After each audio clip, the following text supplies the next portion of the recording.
5 smart ways to make your retirement money go further. She stared at the price tag, $6.49 for cereal. Not much to some. But in that moment, it felt like the walls of retirement were closing in. The hum of the freezer section, the faint scent of coffee from the in-store cafe, and Eleanor, thumb hovering over the calculator app on her phone. She wasn't broke.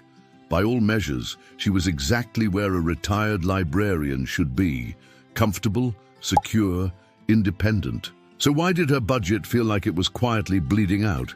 What if the biggest threat to your retirement isn't inflation, but habit? Pause. Community connection. Before we dive in, let me ask you something simple, friend. Where are you watching this from? Drop it in the comments below. We may be miles apart, but this journey of reclaiming ourselves, of waking up again, it's one we walk together. You're not alone. You're still here. Eleanor had been retired for 3 years when she found herself doing something she'd never imagined, standing in the cereal aisle of her neighborhood Kroger, calculator app open on her phone, adding up the cost of her weekly groceries with the precision of an accountant preparing tax returns. It wasn't that Eleanor was broke. Her Social Security check arrived faithfully every month, right on schedule. Her late husband's pension provided a steady supplement. She lived in the same modest 3-bedroom house she'd called home for 32 years, mortgage paid off, property taxes manageable. By most measures, Eleanor was exactly where a 74-year-old retired librarian should be: secure, comfortable, independent. So why was she standing in aisle 7, staring at a box of cereal that cost $6.49, wondering when cornflakes had become a luxury item? The revelation hit her like a cold splash of water. Her money wasn't going as far as it used to. The monthly budget that had worked perfectly well in 2021 was somehow falling short in 2024. Not dramatically. She wasn't choosing between medicine and meals, but enough that she noticed, enough that she'd started making small compromises that added up to big changes in how she lived. The morning coffee at her favorite cafe had become a weekend treat instead of a daily pleasure.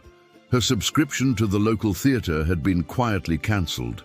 The small donations she'd made to her church and the animal shelter, acts of generosity that had given her joy, had been reluctantly paused, just temporarily, until she figured out where her money was going. Standing there with her calculator, Eleanor realized she'd been approaching retirement income all wrong.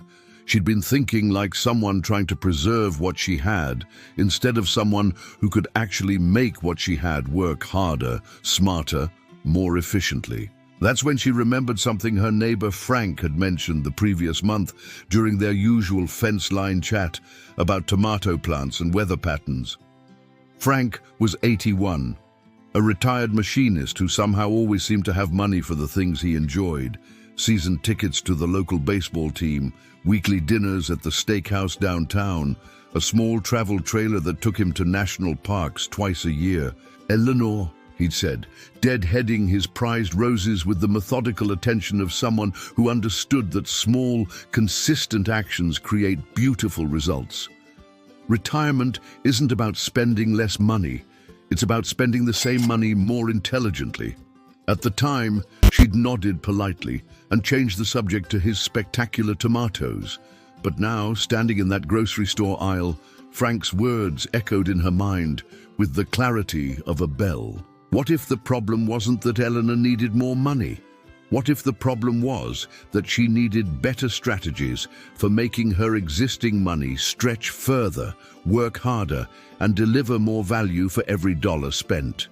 But first, she had to confront a truth that many people her age struggle to accept.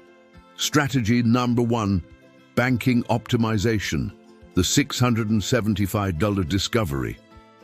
The truth was this: Eleanor had been living her retirement the same way she'd lived her working years, just with less income.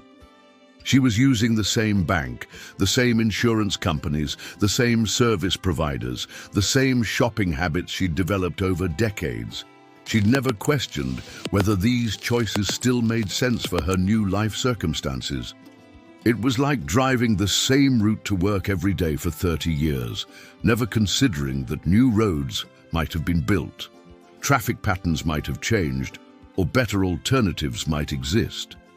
Eleanor had been on financial autopilot, and autopilot was costing her hundreds of dollars every month. Her first discovery was almost embarrassing in its simplicity. Eleanor's checking account, which held her monthly expense money, was earning exactly 0% interest. Zero. Her savings account, which contained her emergency fund of $15,000, was earning 0.01% annually. She was essentially paying the bank to hold her money while inflation slowly eroded its purchasing power.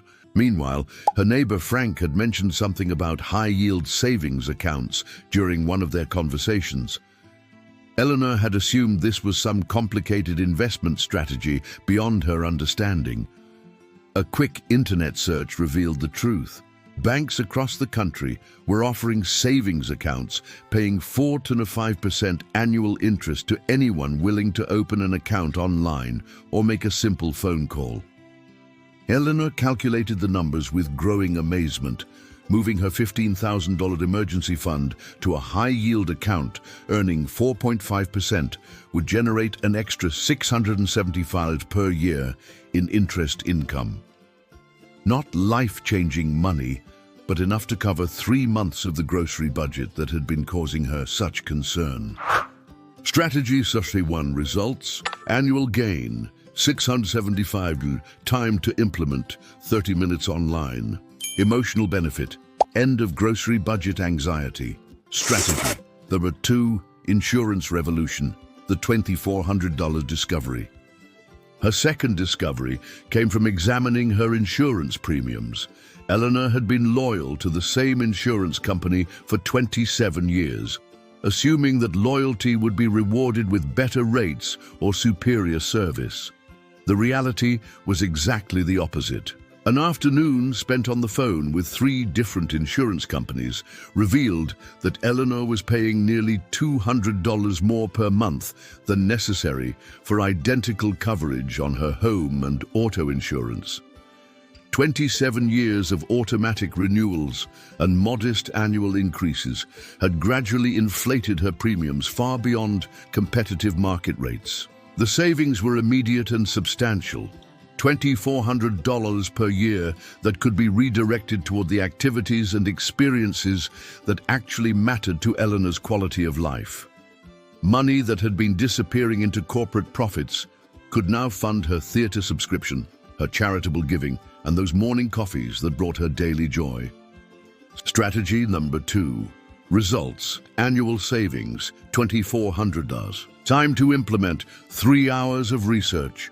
Emotional benefit: theater and donations restored. Strategy 3. Subscription detox, the 3,600 discovery.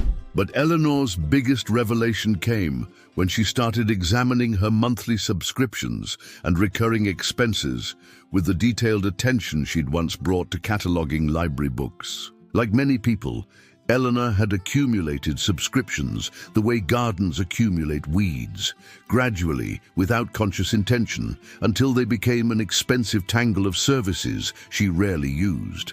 A premium cable package with 300 channels when she regularly watched fewer than 10. A landline phone she maintained just in case, despite using her cell phone for all communication. Magazine subscriptions that arrived monthly and went unread. A gym membership she'd used exactly twice in the past year. Each individual expense seemed reasonable, even trivial. But together, they represented nearly $300 per month in automatic charges for services that added little value to Eleanor's actual daily life. Canceling the unused subscriptions and downsizing the others to match her real needs freed up $3,600 annually, enough to fund a modest annual vacation or create a significant buffer in her monthly budget. Strategy 3. Results: annual savings $3,600. Time to implement 2 hours canceling services. Emotional benefit: simplicity and financial control. Strategy 4. Home efficiency investments. The $1,800 discovery. Eleanor's fourth discovery came through conversations with her neighbor Susan about rising utility bills and anxiety about upcoming home maintenance expenses. Susan's monthly electricity bill had increased by 40% over the past 2 years.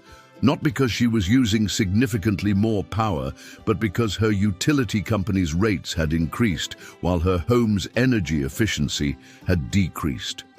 Her 20-year-old HVAC system was working harder to maintain comfortable temperatures. Her windows were allowing conditioned air to escape, and her appliances were consuming more electricity than modern, efficient alternatives. Eleanor saw this differently. Strategic investments that would reduce monthly expenses while improving comfort and property values. Susan's HVAC replacement, which she was dreading as an $8,000 expense, could be reframed as an investment in monthly utility savings. A high-efficiency system would reduce her electricity bills by an estimated $150 per month, while providing better temperature control and improved air quality. Over the system's expected 15-year lifespan, the monthly savings would total $27,000, more than 3 times the initial investment. The cumulative effect was striking. Susan could invest approximately $12,000 in energy efficiency improvements and home system upgrades that would reduce her monthly expenses by more than $250. The improvements would pay for themselves within 4 years, then continue generating savings for decades. Strategy number 4 results: monthly savings $150–$800 annually. Payback period 4 years. Additional benefit: increased home comfort and value. Strategy 5. Community power, the $4,800 discovery.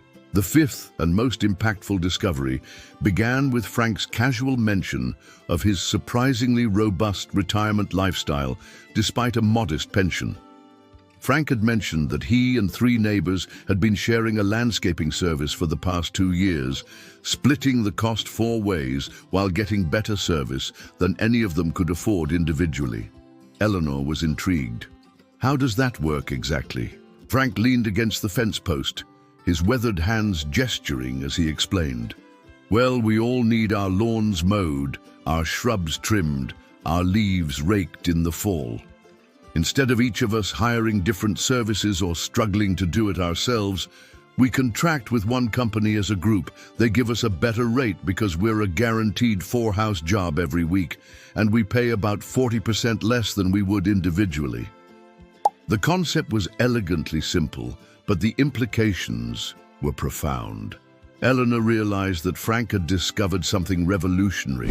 Retired people living in the same community could pool their purchasing power to access services, products, and opportunities that would be unaffordable individually, but became reasonable when shared among neighbors. Eleanor organized a neighborhood meeting to discuss collaborative service arrangements.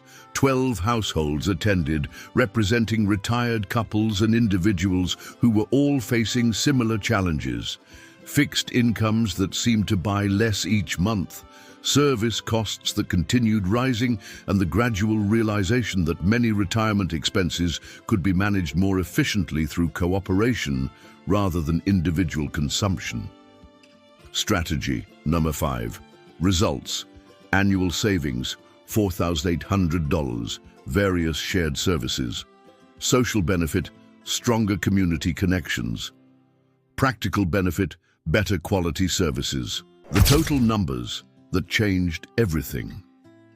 By the end of her first week of financial detective work, Eleanor had identified over $30,275 in annual savings through simple optimization strategies that required no sacrifice in her quality of life.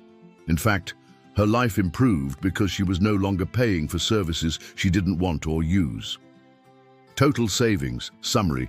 Strategy number 1, banking optimization. 675-year strategy number 2, insurance revolution. 12,400-year strategy number 3, subscription detox. 3,600-year strategy number 4, home efficiency. 1,800-year strategy number 5, community power. 4,800-year. Total $13,275 annually. $106 per month, the mindset revolution. But the real transformation wasn't financial, it was psychological. Eleanor had transformed from someone who felt victimized by rising costs to someone who felt empowered to make strategic choices about her money. She'd moved from defensive thinking to proactive thinking, from scarcity to abundance, from fear to confidence. As she stood in that same grocery store aisle a month later, Eleanor wasn't calculating the cost of cereal with anxiety. She was making choices based on value, nutrition, and preference, the way shopping decisions should be made. Her money was working harder, so she didn't have to worry more. The community multiplier effect. Eleanor's transformation attracted attention from other communities. She began receiving invitations to speak at senior centers, retirement communities, and community organizations about collaborative retirement resource management. Her presentation was simple but powerful. We've been taught to think about retirement as an individual challenge. How much money do I need? How long will my savings last? How can I afford the lifestyle I want? But retirement is actually a community opportunity. When people with similar needs and complementary skills work together, everyone's resources go further and everyone's quality of life improves. Working with Margaret and Susan from their coffee shop meetings, Eleanor created what they called the Retirement Resource Optimization System, a structured approach to making retirement income stretch further through the 5 key strategies that had transformed their financial situations. Eleanor realized she'd discovered something that financial advisors and retirement planners rarely discuss: the enormous potential for improving retirement lifestyle through optimization rather than accumulation. The quality of retirement living wasn't determined primarily by how much money you had saved during your working years, but by how intelligently you managed and deployed the resources available to you. The question that changed everything: what if making your retirement money go further wasn't really about money at all, but about mindset, community, and the willingness to approach familiar challenges with fresh thinking and collaborative solutions? What will you do tomorrow to make your retirement money work harder for you? Will you research better banking options? Will you review your insurance premiums? Will you start a conversation with a neighbor about sharing resources? Will you audit your monthly subscriptions? Will you consider smart home efficiency investments? If someone came to mind while you were watching this, someone who's been stretching every dollar but feels like they're falling behind, send this video to them. Sometimes the difference between struggling and thriving in retirement isn't about having more money, it's about having better strategies. You're still here, and your money can work as smart as you are. Drop a comment below. Which of these strategies will you implement first? And don't forget to subscribe for more content that puts you in control of your retirement. Your story isn't finished. It's just beginning its most impactful chapter.